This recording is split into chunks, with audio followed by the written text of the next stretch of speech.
Wali kota Seoul yaitu Byun Jong-gu sedang mengadakan konser musik dengan membawa penyanyi terkenal. Wali kota berniat mencalonkan dirinya kembali. Setelah konser selesai, diadakan sesi tanya jawab. Wanita bernama Park Kyung mengatakan bahwa kampanye wali kota terlalu membosankan. Ia menyarankan agar wali kota lebih tulus berkomunikasi dengan calon pemilih. 4년 전에 제 생애 첫 투표를 시장님께 드렸는데요. 이런 식으로 자꾸 하시면 어떤 선거든지 이길 수 없습니다, 시장님. Berikutnya, Park Kyung menemui Dewan Hyuk-soo yang juga penasihat kampanye wali kota Jong-gu. Hyuk-soo menyampaikan bahwa wali kota mengajak Park Kyung bergabung dalam tim kampanyenya. Di sisi lain, Jong-gu menghadiri rapat dengan partainya, Partai Kebebasan Baru. Jong-gu mendengar pimpinan partai yaitu Pak Kim sudah menerima suap dari perusahaan Giant Construction. Jika terbukti, ia akan melaporkan hal tersebut. Anggota partai menuduh Jong-gu ingin menyingkirkan pimpinan partai. Sepertinya, setelah memenangkan pemilihan wali kota, Jong-gu akan langsung mencalonkan diri dalam pemilihan presiden. Selesai bertanding bola, Pak Kim mengajak Hyuk-soo untuk berbicara. Pak Kim merasa terancam karena Jong-gu ingin menggantikan dirinya menjadi calon presiden. Pak Kim menyuruh Hyuk-soo untuk mengawasi wali kota Jong-gu. Di tempat lain, kandidat wali kota lainnya yaitu Yang Jin-ju sedang mengadakan konferensi pers. Tiba-tiba angin meniup kencang dan belahan dadanya terlihat oleh kamera. Ternyata hal tersebut sudah direncanakan untuk menarik perhatian calon pemilih.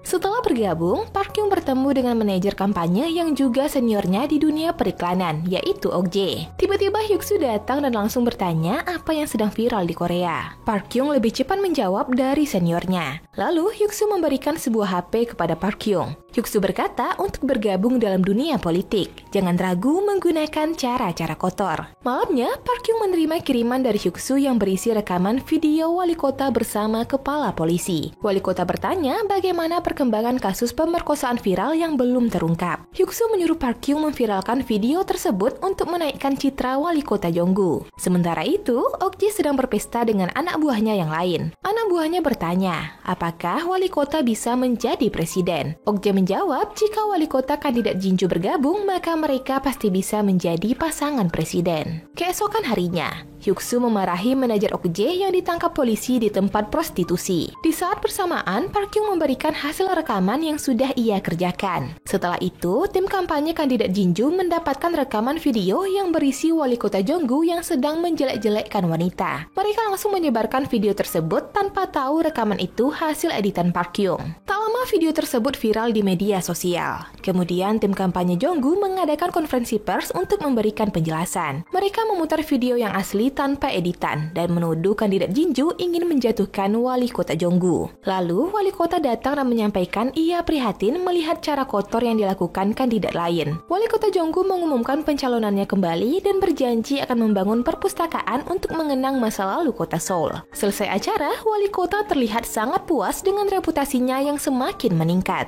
Hyuk-soo semakin yakin bahwa wali kota ingin menyingkirkan pimpinan partai dalam pemilihan presiden. 영원한 내 편은 없어. 혼자 가는 거야. 독고다이. Cerita berlanjut, Park Kyung bertemu dengan wartawan Jung Jae yang dekat dengan wali kota. Berikutnya, semua kandidat mulai melakukan kampanye masing-masing. Terdapat 3 kandidat yang akan bersaing dalam pemilihan kali ini. Selanjutnya, wali kota bertemu dengan pemilik perusahaan Giant Construction Gie Bong-sik yang juga terkenal sebagai pimpinan preman. Jong-gu mengancam akan menuntut Bong-sik kalau Bong-sik tidak berpihak kepadanya. Lalu, Park Kyung masuk menemui wali kota. Wali kota mengajarkan Park Kyung cara untuk memenangkan pemilu hanya dengan membenarkan perkataannya. Malam harinya, semua anggota partai berkumpul. Jong-gu sengaja mengungkit rumor mengenai Pak Kim yang menerima suap dari perusahaan. Tidak terima, Pak Kim hampir memukul Jong-gu namun dihentikan oleh anggota senior partai. 아니 이게 참 하늘이 정의를 해줘야 걸어갈 수가 있는 법이야. 아무도 모른다고. Besoknya wali kota memarahi Ok Jae karena belum selesai membuat iklan kampanye. Karena kesal, wali kota menyuruh Park Kyung membuat iklan tersebut. Tak berapa lama, Park Kyung sudah menyelesaikan iklan kampanye dan sedang disiarkan di televisi. Lalu wali kota mendapat berita mengenai longsor yang menyebabkan terjadinya lubang besar di tengah kota. Wali kota langsung menuju lokasi tersebut untuk menarik perhatian wartawan. Kemudian, wali kota menemui petugas penyelamat yang akan menyelamatkan korban yang terjebak di dalam lubang. Lalu, wali kota mendapatkan kiriman kiriman makanan dari chef ternama. Hyuk-soo berkata, wali kota tidak boleh terlihat makan makanan mahal di depan kamera. Selanjutnya, wartawan Jung Jae datang menemui wali kota Jonggu. Jonggu berkata, wartawan seharusnya netral dalam pemilihan. Sebenarnya, Jonggu sedang berusaha agar Jung Jae menyukai dirinya. Sementara itu, di tempat lain, kandidat lainnya yaitu Ho sedang mengadakan konferensi pers. Kandidat Ho mempertanyakan dari mana istri wali kota mendapatkan uang untuk membeli lukisan seharga $100.000. Sesampai di rumah, wali kota Jonggu langsung merusak lukisan mahal yang dibeli istrinya. Jonggu bahkan hampir memukuli istrinya karena membeli lukisan tanpa sepengetahuan dirinya. Anak Jonggu merasa tertekan karena setiap kegiatannya ditakutkan akan mempengaruhi citra ayahnya. Lalu, Jonggu keluar rumah dengan mengendarai mobil anaknya. Di sisi lain, Park Hyung dan Jung Jae sedang makan bersama. Jung Jae berkata semua politisi sama busuknya, terutama wali kota dan penasihatnya Hyuk-soo. Di kedai kopi, ia bercerita bahwa semua politisi rela mengorbankan apapun untuk mendapatkan apa yang mereka inginkan. Sebenarnya, Jonggu sadar ia telah merenggut kebahagiaan keluarganya. 똥인지 된장인지 구분이 안 가지? 안 돼. 얼굴은 안 돼. 난 이제 지겨워. 아빠 병풍 노릇하는 거. Dalam kondisi mabuk, wali kota pulang ke rumah, namun di tengah jalan terdapat pemeriksaan alkohol oleh polisi. Wali kota pun menelpon kepala polisi untuk menghentikan pemeriksaan. Setelah melanjutkan perjalanan, wali kota menabrak seseorang dan langsung meninggalkan lokasi tersebut. Kemudian, anak buah wali kota yang bernama Gil-soo melaporkan bahwa wali kota menabrak seseorang tentara dari Divisi 18.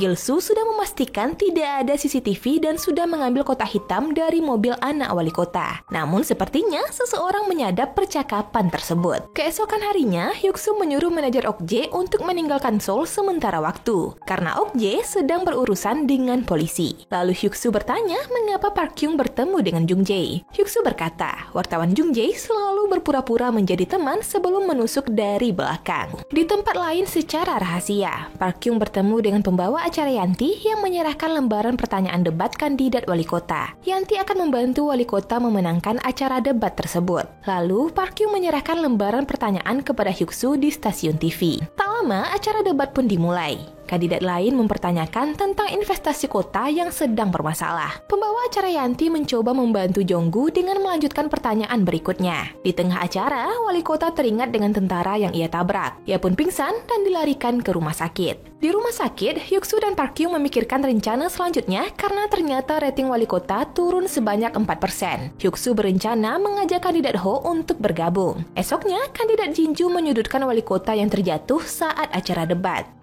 Cerita berlanjut, Park Hyung melihat seseorang datang menemui Hyuk-soo di ruangannya. Orang itu memberikan rekaman suara wali kota saat menabrak seorang tentara. Ternyata orang itu adalah anak buah Hyuk-soo yang ia tugaskan menyadap wali kota. Akhirnya, Hyuk-soo memiliki rahasia besar yang sangat berbahaya bagi wali kota Jonggu. Setelah itu, Hyuk-soo menyuruh Bong-sik untuk mengirimkan uang kepada tim kandidat Ho yang sedang membutuhkan uang tambahan. Hyuk-soo berencana menyudutkan kandidat Ho dengan uang tersebut. Lalu, Hyuk-soo melaporkan kepada wali kota mengenai rencananya. Wali kota menduga Hyuk-soo mendapatkan perintah dari pimpinan partai yaitu Pak Kim. Hyuk-soo pun meyakinkan bahwa ia berpihak kepada wali kota. Tak lama, kandidat Ho dikabarkan bahwa tim kampanyenya mendapat uang tambahan dari seseorang. Berikutnya, Hyuk-soo menemui penasihat kampanye kandidat Ho. Hyuk-soo mengancam akan melaporkan dana gelap yang diterima kandidat Ho jika mereka menolak untuk bergabung. Penasihat pun terpaksa menuruti kemauan tersebut. 니들같이 쓰레기 같은 정치인들 때문에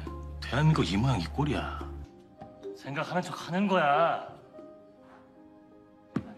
Di dalam mobil, wali kota meminta pendapat Park Hyung mengenai rencana mereka untuk bergabung. Park Hyung berkata, wali kota dan kandidat Ho memiliki pandangan yang berbeda. Mendengar itu, wali kota terkesan dan menghadiahkan jam tangan pertama yang ia dapat dalam masa jabatannya. Di tempat lain, kandidat Jinju dihubungi oleh kandidat Ho yang mengajaknya untuk bergabung. Lalu, tanpa dikenali, Bong-sik meminta berfoto bersama kandidat Jinju. Tak berapa lama, tim kampanye wali kota bersiap mengumumkan rencana mereka untuk mengajak kandidat Ho bergabung. Namun ternyata di waktu yang sama, kandidat Jinju dan kandidat Ho sudah bergabung. Mendengar berita itu, wali kota pun merubah rencananya. Wali kota memberitahukan media bahwa kandidat Ho mendapat dana ilegal seorang preman dan preman tersebut mempunyai mempunyai hubungan dengan kandidat Jinju. Setelah mendengar konferensi pers wali kota, kandidat Jinju pun memutuskan untuk tidak jadi bergabung dengan kandidat Ho. Berikutnya, Hyuk-soo berkata ia merasa kecewa karena wali kota tidak memberitahukan mengenai rencananya. Padahal ia ingin membantu wali kota sampai ke kursi kepresidenan. 아무리 그래도 우리가 그렇게 지저분하게 놀아서 해야 되겠냐. 내가 살 수 있는 유일한 방법은 직관이야. Selanjutnya Hyuk-soo bertemu dengan Pak Kim. Pak Kim penasaran rahasia apa yang Hyuk-soo dapatkan. Hyuk-soo berkata ia akan menggunakan rahasia tersebut pada waktu yang tepat dan Hyuk-soo mengajak Pak Kim untuk bekerja sama dan saling membantu. Di tempat lain, Park Hyung mendapat berita bahwa Ok-jae terjun dari jembatan namun masih selamat. Jung-jae bertanya mengenai rumor hubungan wali kota dan penasihatnya yang sudah tidak akur. Park Hyung berkata sepertinya mereka sedang memiliki masalah. Ternyata Jung-jae merekam percakapannya dengan Park Hyung. Esok paginya, Hyuk-soo memarahi Park Hyung karena Jung-jae mengabarkan berita mengenai keretakan hubungannya dengan wali kota Jonggu. Kemudian Hyuk-soo menyuruh anak buahnya memberikan plat mobil yang menabrak korban tentara kepada Jung-jae, yang ternyata berasal dari mobil anaknya wali kota. Sesampainya di rumah, wali kota meminta anaknya untuk mengaku bahwa ia menabrak seorang tentara. Jonggu berjanji akan mengeluarkan anaknya dari penjara dalam waktu 2 minggu. Wali kota bahkan rela mengorbankan anaknya demi kepentingannya sendiri.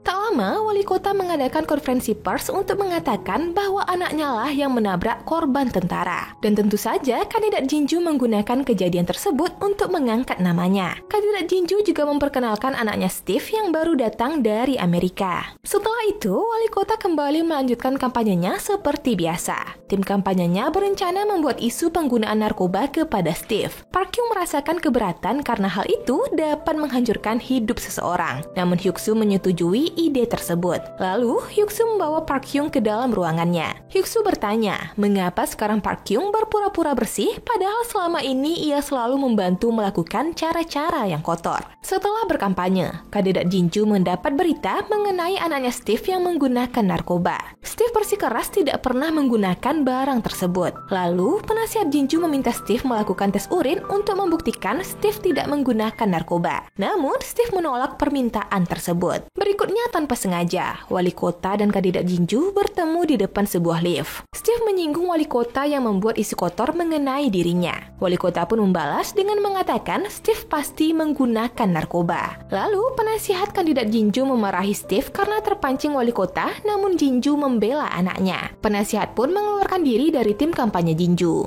Scene beralih. Park Hyung mendapat kabar bahwa Steve ditangkap karena menggunakan narkoba. Lalu, Park Hyung mencoba memperbaiki HP-nya yang ternyata sudah dipasang alat penyadap. Ternyata, Hyuk-soo telah menyadap semua anggota tim kampanye wali kota Jonggu. Kemudian, Park Hyung memberitahukan bahwa semua anggota tim kampanye sudah disadap. Sebenarnya, Park Hyung dan wali kota tahu siapa yang memerintahkan penyadapan tersebut. Cerita berlanjut. Wali kota menyuruh supirnya Gil-soo untuk melakukan sesuatu. Lalu, ia bertemu dengan Hyuk-soo di sebuah restoran. Wali kota bertanya apakah ia sudah bersalah terhadap Hyuk-soo. Hyuk-soo merasa selama ini ia selalu membantu, tetapi wali kota terus melemparkannya keluar. Hyuk-soo berkata setelah pemilu selesai, wali kota harus ada untuk membantunya. Wali kota pun sadar bahwa Hyuk-soo mempunyai rahasia besar yang tidak ia ketahui. 여봐, 나 변정구야. 장난치지 마라. Sesampainya di rumah, Hyuk-soo menemukan Gil-soo sudah berada di rumahnya. Ternyata wali kota menyuruh Gil-soo mencari rahasia yang dimiliki Hyuk-soo. Karena tidak terima, Hyuk-soo pun menelpon polisi namun dihalangi oleh Gil-soo. Dan tanpa sengaja, Hyuk-soo mencelakai dirinya sendiri hingga tewas. Lalu Gil-soo melaporkan kematian Hyuk-soo kepada wali kota. Wali kota pun mengirim orang untuk menutupi kejadian tersebut. Tak berapa lama, wali kota memberikan sedikit pidato di pemakaman Hyuk-soo. Wali kota berkata, Hyuk-soo sudah seperti saudaranya sendiri. Selesai pemakaman, Jung-jae mencoba mendapatkan informasi mengenai kematian Hyuk-soo. Tetapi, Park Hyung tidak ingin memberikan komentar. Malam harinya, wali kota datang menemui Pak Kim. Pak Kim penasaran mengapa Hyuk-soo melakukan bunuh diri. Sebelumnya, Pak Kim mendengar bahwa Hyuk-soo mempunyai rahasia besar, dan Pak Kim berencana menyelidiki hal tersebut. Lalu, wali kota berkata, ia akan membatalkan pembangunan perpustakaan. Wali kota kembali mengajak pimpinan partai untuk bekerja sama. Setelah kematian penasihatnya, rating wali kota Jeonggu semakin meningkat. Saat berada di ruangan Hyuk-soo, Park Kyung menemukan sebuah flash disk di dalam sepatu. Ternyata, flash disk tersebut berisi rekaman suara wali kota dan supirnya Gil-soo saat menabrak korban tentara. Tak berapa lama, hari pemilihan pun tiba. Dua kandidat yang tersisa sedang menunggu hasil akhir suara yang telah mereka kumpulkan. Setelah semua suaranya terkumpul, wali kota memenangkan pemilihan dengan suara sebanyak 51,3%. Setelah merayakan kemenangannya, wali kota meminta Park Kyung untuk membuat pidato untuk ia bacakan. Tanpa ia duga, Park Kyung memberikan flash disk Hyuk-soo yang berisi rahasia wali kota Jeonggu. Park Kyung menyuruh wali kota untuk menyerahkan diri ke polisi. Mendengar itu,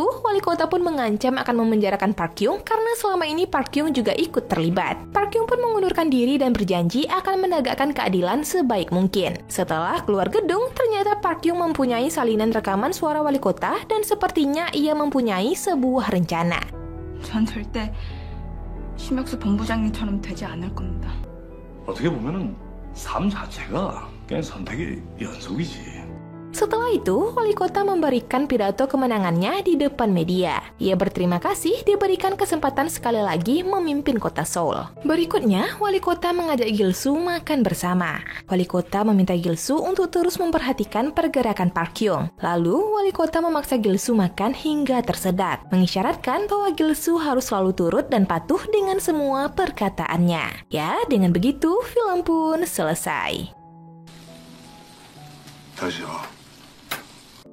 The Mayor adalah film drama politik Korea Selatan yang ditulis dan disutradarai oleh Park In-jae, serta dibintangi oleh Choi Min-sik, Kwak Do-won, Sim Eun-kyung, Moon So-ri, dan Ramiran. Film ini dirilis pada 26 April 2017 di Korea Selatan dan 28 April di Amerika Serikat. Film The Mayor menggambarkan betapa kotor dan busuknya cara-cara yang dilalui para politikus untuk dapat berkuasa. Para kandidat menggunakan segala macam taktik kotor, termasuk menggunakan masalah keluarga, penyadapan, dan pembunuhan demi sebuah pencitraan yang baik. Mereka rela melakukan apa saja hingga mengesampingkan sisi kemanusiaan. Oke, dan masuk pada sesi penilaian. Biro Perfilman UBR Media memberikan rating film The Mayor 6,7. Like dan share ke teman-teman tersayangmu agar mereka juga ikutan nonton film keren ini. Dan jangan lupa subscribe channel UBR Entertainment. Kamsahamnida, bye-bye.